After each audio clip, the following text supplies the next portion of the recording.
ये दिन है 17 अप्रैल 2024, जिस दिन हमारे घर खुशियाँ आई थी, यानी कि हमारी बेटी हुई थी। डॉक्टर को गलतफहमी हो गई थी, तो पहले तो डॉक्टर मुझे ऑपरेशन थिएटर में बोली कि लड़का हुआ। मुझे तो यही पता था कि लड़का हुआ, तो मैं बोली पहले से एक लड़का है, अब एक और लड़का हो गया, चलो कोई बात नहीं, अब क्या कर सकते हैं। फिर जब मैं नीचे आई तो मेरी छोटी वाली मम्मी का स्माइल देख के मैं बोली, फिर मैं उनसे पूछी तो वो बताई कि लड़की हुई है। उसके बाद तो हमारे अंदर खुशी की लहर दौड़ गई, और ये मेरी प्यारी सी बिटिया।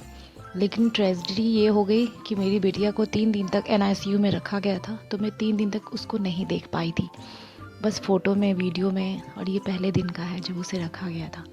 दिल कर रहा था कब उसके पास जाऊँ, और फिर फाइनली 3 डेज़ के बाद वो मेरे पास आई, और मम्मी उनको लेकर के आ रही थी।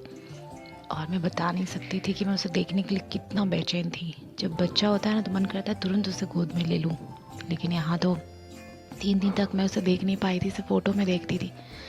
और फाइनली वो दिन आ गया जब मैं उसे देख रही थी, इतनी प्यारी सी छोटी सी।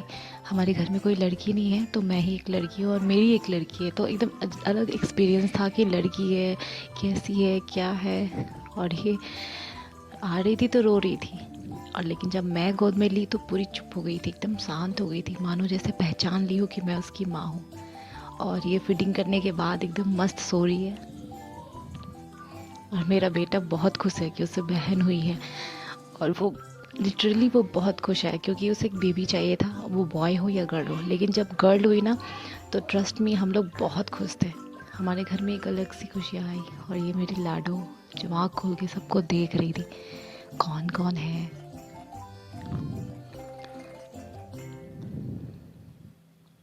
इस दिन के लिए मैं पूरे 3 दिन तक इतना इंतज़ार की थी कि कब मैं उसे देखूँ, कब मैं उसे गोद में लूँ। और फाइनली वो मेरे पास थी। और फिर बारी आती है घर जाने की, तो हमने उसका कुछ इस तरीके से वेलकम करा। हमारे भैया और भाभी जो यहाँ रहते हैं हमारे साथ, उन्होंने पूरा अरेंजमेंट किया था, मुझे कुछ पता भी नहीं था। और मैं बहुत खुश थी, बहुत। इस सरप्राइज़ के बारे में तो मैं सोची नहीं थी, क्योंकि मैं तो यहाँ अकेली रहती हूँ, कौन करेगा मेरे लिए प्लान। लेकिन कहते हैं ना, जिसका कोई नहीं होता भगवान कोई ना कोई दे ही देता है। भैया भाभी ने इतने अच्छे से मेरा वेलकम करा। और ये मेरी मम्मी है जो मुझे तिलक लगा रही हैं।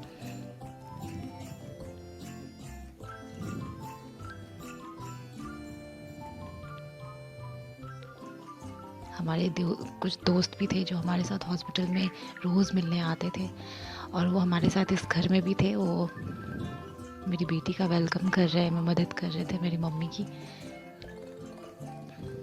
और फाइनली मेरी बिटिया का अब आरती हो गया, अब उसका पाँव का छाप लगेगा। मेरे बिटिया के वेलकम को मेरे फ्रेंड्स लोग ने भी बहुत अच्छे से किया। हालांकि उन्हें भी आइडिया नहीं था कि यहाँ पे तैयारी की जा रही है।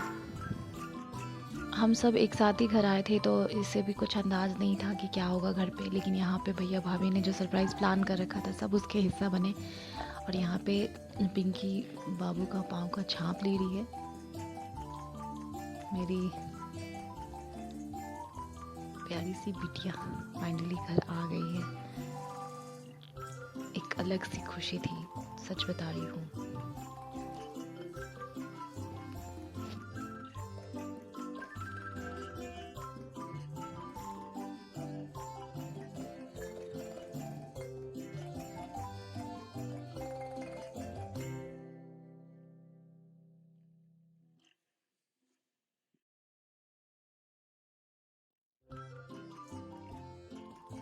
अनदर सरप्राइज़, इतना फास्ट ये लोग घर को सजाए थे, मुझे अंदाज ही नहीं था।